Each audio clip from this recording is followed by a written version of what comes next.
tulina abaana, tulina famire abayimiriddewo ku ffe, tulina n'abaana abali mu mubiri gyaffe be tulina okuzaala eggwanga lyeyongereko. Ne bulwontwala mu kkomera abaana obanzitiramu, lwaki onfiiriza abaana abali mu mibiri gyaffe?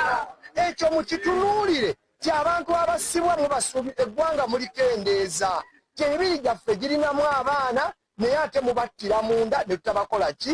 Ne tutabazaala. Nsaba mutuleke twegazaanye, tweyagale mu Uganda empya ejja ng'ennaku z'omwezi 15. Kati mu kusaba M7 ate baganda baffe enaffe alekerawo okutulaliikiriza.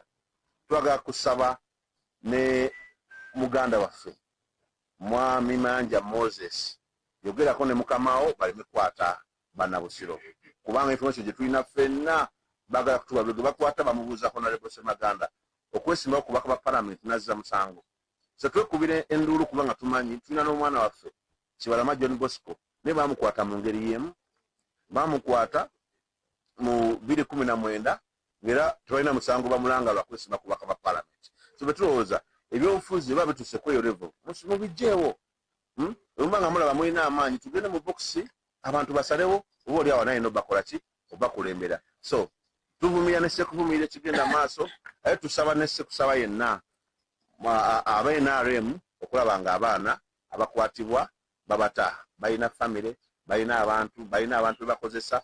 Neffe tetujja kutya, tujja genda maaso okulaba nga twogera ensonga ezikwata ku bantu, tujja genda maaso okulaba nga tukiikirira abantu, tubeera eddoboozi lyabwe paka ennaku z'omwezi nga 15 kuba tumanyi kagwake keetonye bwekagwamu. Yaffe bannabusiro ffe tulina eŋŋombe yaffe ennaku zino ffe tugamba tunaba kuyingira mu mwaka mupya.